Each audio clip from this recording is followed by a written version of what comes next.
Going on to Mishnah 11, the author of this Mishnah is Avtalion. He was with Shemaiah and Avtalion. They were the people from the next grouping. And let me just put the share here on. Oops, hold on a second. Trying to get to the right spot. Okay, and there we go. Okay, just taking an extra second. Sorry about that. Here we go. So Avtalion says, Chachamim is, this, by the way, Mishnah is a little bit harder in terms of just the way it is expressed. Chachamim hizaharu b'divreichem. Sages, people who are scholars, be careful with your words. And hizaru is like a strong word of being careful. Shema tachuvu chovas galus, lest you be obligated and deserve to be going to exile. V'siglu limkom mayim haroim, and you'll be exiled to a place of the bad waters. V'yishtu hatalmidim haboim acharechem, and the students that come after you will drink from it. V'yamusu, and they will die. V'nimsa shem shemayim ischalel, and it will come out that the name of heaven will be profaned or desecrated. Obviously very metaphoric and difficult to understand exactly what he's talking about. On a very simple level, he's saying, be careful what you say, because it's going to be, whatever you say could be easily misunderstood, and bad things can happen as a result. So if we take it, let's say from Rashi, talks about the idea of a little bit more specific, that one should be careful when you're teaching something, and when you're giving over the teaching, depending on how you say it, someone may get the wrong idea, and someone may think that something is permissible when it really is prohibited, and it could be a very strong.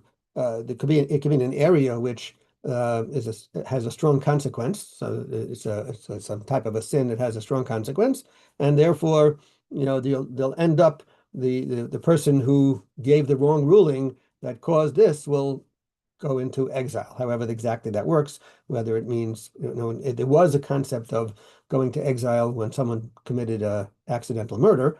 However, it could be that Hashem will arrange somehow that you'll end up in you'll have to change your locale because of what you deserve to be punished for, whatever it might be. Anyway, you'll end up in a place that the students will be people who are not necessarily the right students. And that's the idea of the mayim harayim, the bad waters, according to this interpretation, is the students are not good students. And then what will happen is you're going to teach these people information, and when you can teach them wrong information, then you're going to end up doing things that they shouldn't be doing, which could cause problems. That could end up even so strong as a death penalty if they do something that you said was okay and turns out it was really a big sin. They could end up with a death penalty. So that's one way of approaching it. The Rambam says bitter waters here, the bad waters, refers to heresy, and that a person has to be careful that when you say something in public, then people can misunderstand you, and they can actually take it to mean something heretical.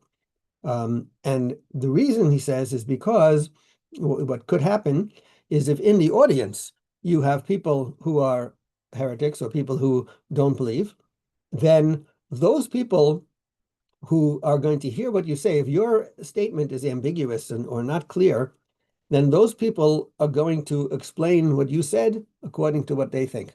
Because we have a tendency we want everyone to agree with us.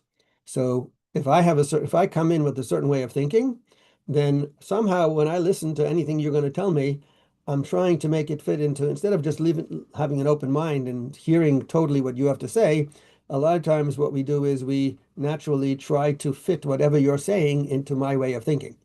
And therefore, if you're not absolutely clear in what you're saying, if there's any way that I can explain what you're saying to fit into my way of thinking, then I'm going to do that. And if I'm coming from a heretical point of view, then I'm going to explain your words to fit my beliefs as well. And therefore, as a person who's giving over Torah information, you have to be very careful that there should be no room for error, because in the audience of people who are listening, they may twist your words and use that. And not only will they still do the wrong thing, but they were going to say that you are the one who advocates for it, and you say that that's okay. And this idea we find as well, we mentioned it earlier in the Tzedukim, the Sadducees, and the Baitusim, when they misunderstood the words of Antigonus, when he talked about not having reward, that we shouldn't, he was saying that we shouldn't do it for the purpose of the reward, and they understood it as meaning there is no reward. So they misunderstood his statement, and big problems came from that. So you have to be very careful in how we say things. Similar to that, the Rabbeinu Yonah says that, what a lot of times what happens is that you're going to say something, and it's if you haven't explained it well, so the people who are listening are not going to understand what you're saying. So they may not misinterpret you, but they won't know what you're saying because it's not clear. And then they'll go ask someone else who may have a point of view which is wrong, and that person will explain it in a way that they think that that's what you said, and really, you didn't say that either. So either way, from your wording not being clear, a problem could come in terms of how people understand it. The Maharal points out that there's also concern here with the students that if the students aren't of a certain quality, if the students are coming from a wrong attitude, then they're likely to distort what you have to say.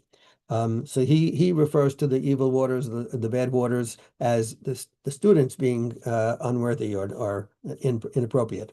And they're the ones, it's the next generation, he says, who are going to drink those waters, that they will have learned the wrong thing. And as a result of learning the wrong thing, they're going to end up straying from the Torah. And once they're straying from the Torah, that's sort of like they're dying because they're dying spiritually. They've lost their spiritual way. One other idea brought down by Irving Bunim is the idea of be careful with the words that the sages say. That the sages teach us a lot of laws, and there are a lot of rabbinic laws, and we have to be careful with those as well. That when they make a law, and we say, oh, the reason that why they made this law, they made it for such and such reason.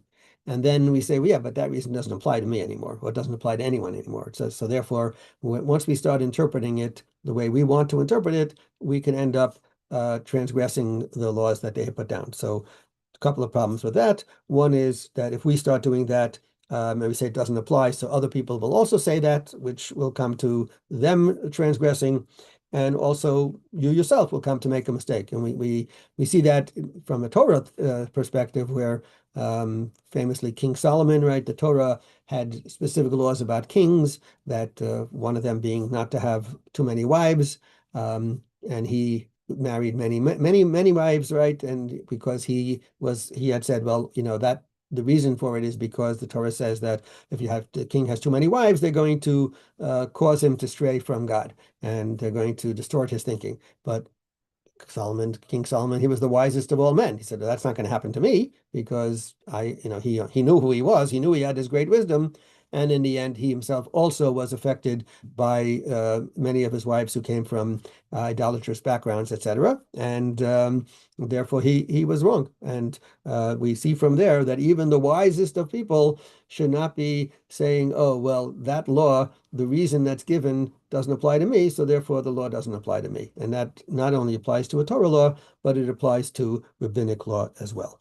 And one more example of that is given in the Talmud, where specifically with the rabbinic law, where there's a rabbinic law regarding Shabbos that they didn't have electric lights in those days, but maybe it could apply a little bit with a dimmer of some sort. But where it says a person shouldn't read next to an oil lamp, that where if you are going to be reading right next to the lamp, then there's a concern that you're going to tip the lamp in order to make the light brighter, because to feed the wick. And there was one of the sages who said, oh, that's not going to happen to me. And he sat down and he's reading, and he got so absorbed in his learning that he wasn't paying attention, and he started to tip the wick. And different views as to whether he actually did it or he caught himself before he did it. But either way, he realized, oh, it does apply to me. I thought, how he says, how wise the sages are. They recognize what human nature is, and that you can, in his case, You can get so absorbed in something that you're not paying attention, and you end up doing something by accident without paying attention. And many of the laws of the sages are done just for that. That yes, you think that you are going to be aware and therefore you're not going to make that mistake. You know what? Happens to everybody. Something happens and you're not paying attention, and then you do make that mistake. So therefore, we make a law to avoid it in the first place. And we see from there the idea that it's not for us to question and what the reason is, but rather if that's the law, then we keep that law, and whether it's a Torah law or a rabbinic law. And we'll hold it there for today. Have a great day, everyone. Thank you, Rabbi.